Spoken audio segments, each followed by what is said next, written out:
Hello and welcome to my Schumacher 2 restoration, rebuild / put together all the bits video. Now you've seen the front end. Now this is technically the rear suspension / bulkhead.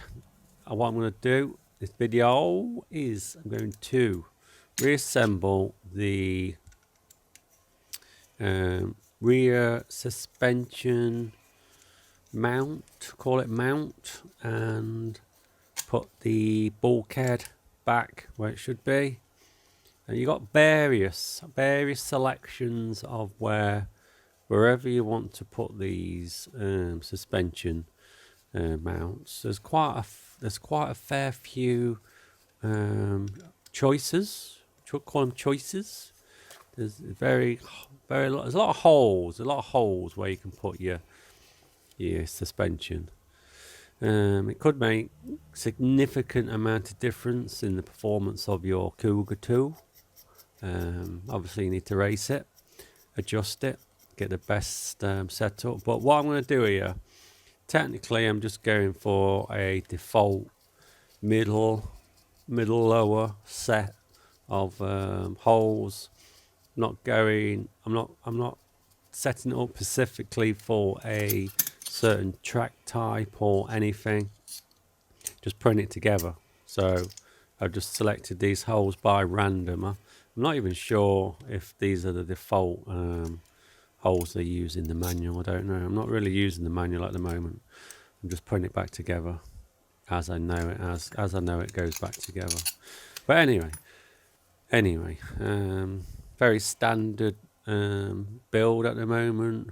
These nuts interlock onto the other nuts, so this is so when you actually remove and change your suspension, all you have to do is undo the locking nut on the front, and it doesn't undo these screws. So it is beneficial to make sure that these models are nice and tight, so they don't come loose when you interchange your suspension. I mean, going for standard suspension on this, as I've still got the originals, they do need a bit of a rebuild. They need some seals in and so forth, but there you go, nipped it nice and tight. So what you do, you turn one way, turn one the other way, so it doesn't affect the bolt. So you're nice and tight, so it allows you to, there you go, that is really tight. So it allows you to smash your locking nut on, and it doesn't affect the actual tightness of the bolt, which can come loose, but you don't really want it to. Now these are the I've got quite a few of these. These are the original shock mount plastic covers, and they're like little ball and socket things. I found that these are the same, exactly the same size as the Cougar front suspension mount. So if you're struggling to get the original Cougar 2 ones, I have inadvertently found out that these are the same as the Cougar original front ones. So you can get them on re-release. So found that out by accident because I wanted some suspension spacers, and I thought, oh, Schumacher, I've got some on the re-release section of the Cougar. So I bought some, and I discovered that these come on the plastic thing. Anyway, I noticed that they're the same. So this was a retrospect after I rebuilt this, because I'm racing my Cougar 1 at the moment, or my Cougar from the 90s at the moment, and I needed some replacements. So I discovered that these are exactly the same. So if anyone's struggling to get any of these, the Cougar re-release ones are the same. It's the ones off the front suspension. I fitted some big bore shocks to my 1990 Cougar, my racing Cougar, not my Shelf Queen Cougar. and I wanted some spacers, and I required some wide ones like these, and the tight, exactly the same. So if you're struggling, Schumacher do make them. They're not unique.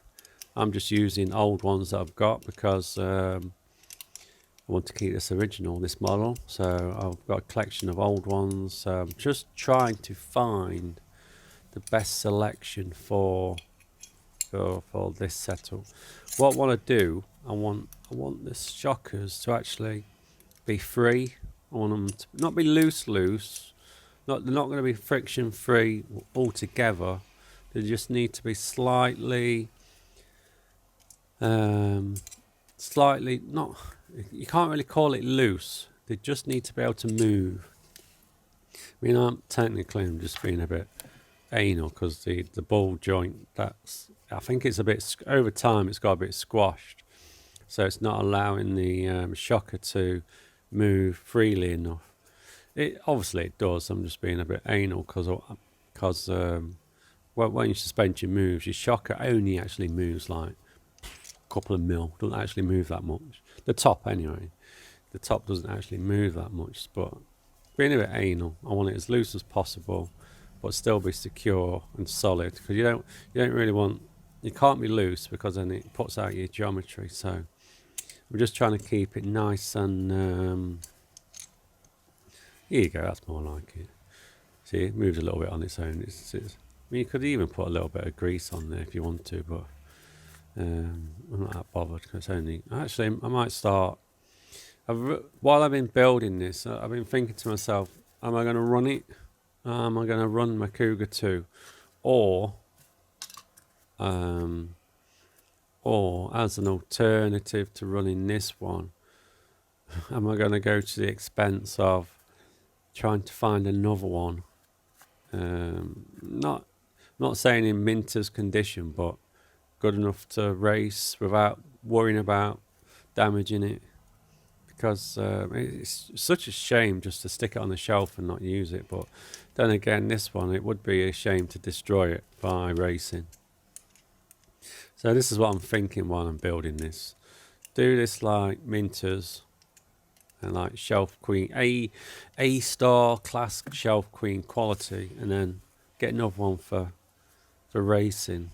But thing is, then again, do you say to yourself, do you want to race it with modern big bore shocks, modern carbon fibre parts, or do you want it standard? I mean, my Cougar 1 at the moment I'm racing it's a modified Cougar 1, but it's got like 90% of the original parts on it. So it's what you want to do. I mean, you could buy a re-release Cougar and race that. Then it solves the problem. Doesn't matter if you destroy a re-release Cougar; it's not original. But anyway, I'm on about Cougar 2s. I mean, there are quite a few about. You can get them. I've seen them for sale about 250, 250, 300 for a really nice one. But then again, you're going to destroy a 300 quid original car. So it's a bit of a dilemma.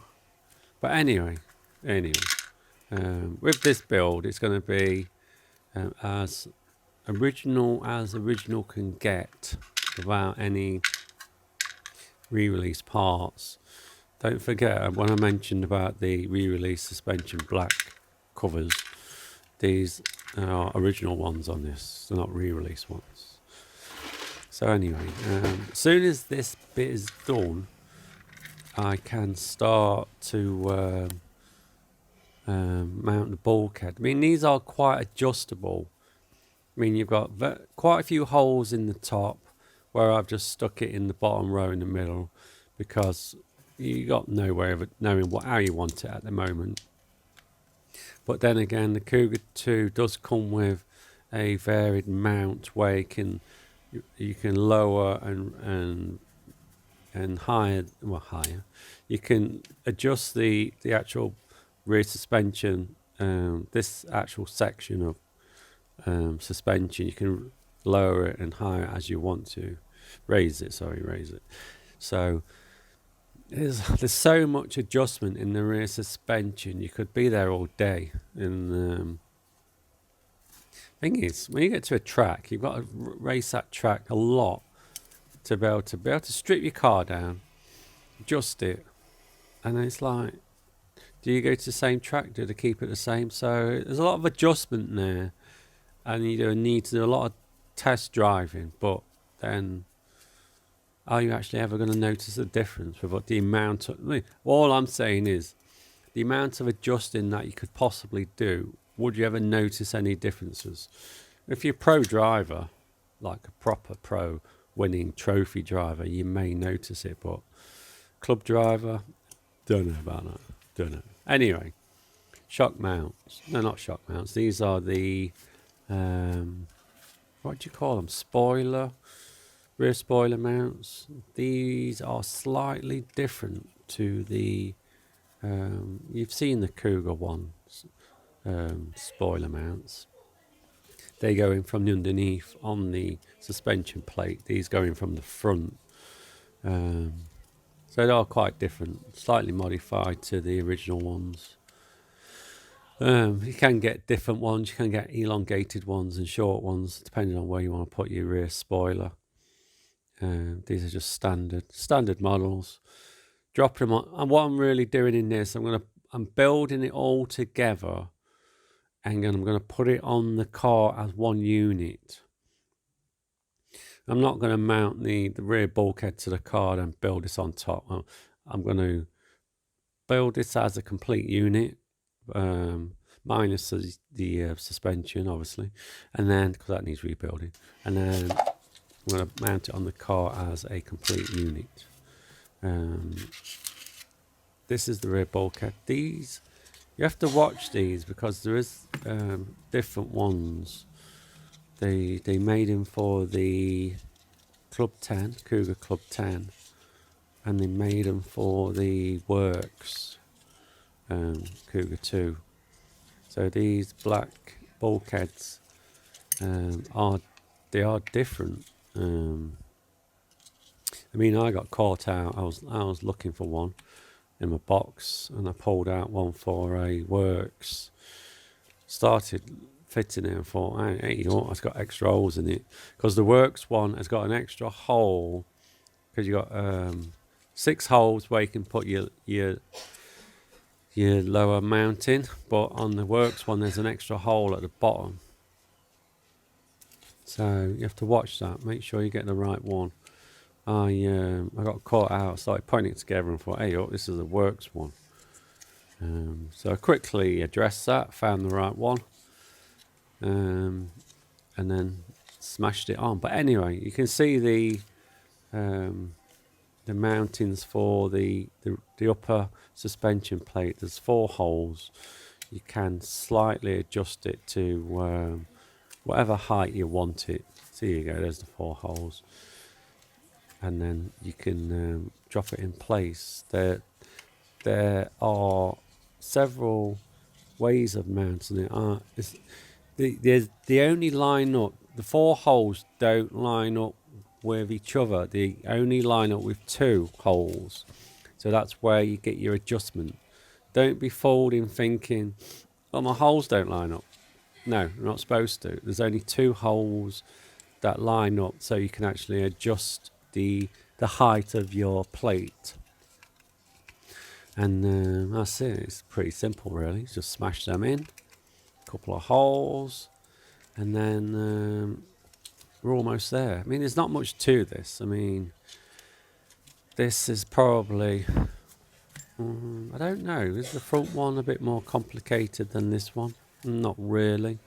Very simple. I mean, you can get some really nice carbon fibre ones of these now. I mean, this is what I was saying about, do you buy a Cougar 2, modify it with carbon fibre bits, race it, and have one for a shelf queen and have one for racing. I mean, I've done that with Cougar 1. I've got a shelf queen Cougar with all the original bits on, which I still need to paint the body on. I'm deciding how to paint it. I'm not sure yet.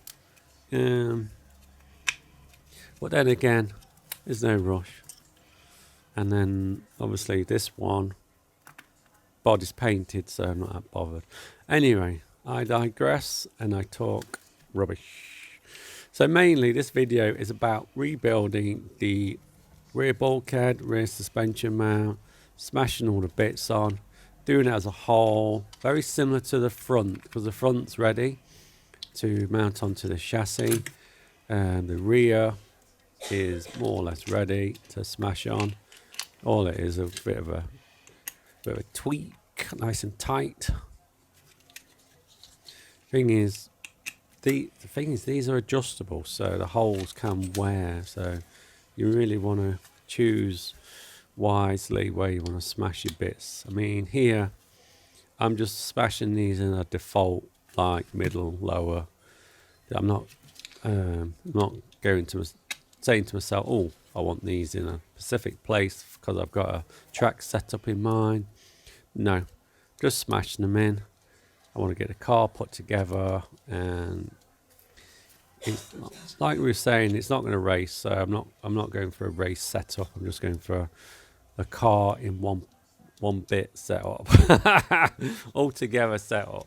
You can't, like I say, you can spend ages setting all this up, but this technically is just being put together. Oh, with my old Tamiya box wrench, coming very useful these days. If you haven't got one, get yourself one. They are very useful. And get yourself a spanner. Get yourself a spanner, fits all the nuts. This spanner fits everything. It fits all the locking nuts, all the standing nuts, and the turnbuckles. So when you adjust your steering and your suspension, all you have to do is use one spanner, fits all. Anyway, this is almost done now, so once these are in, it's ready to mount on the car, and we'll do that in another video. Another video is coming, and it's going to be the chassis. It's going to be a chassis. You're actually going to see the chassis and the bits being mounted on it. That's awesome, isn't it? It's awesome. So that's it. This is the rear suspension bulkhead mount in one piece, and it's done. So next video. Latest people, and we'll see you on the next one.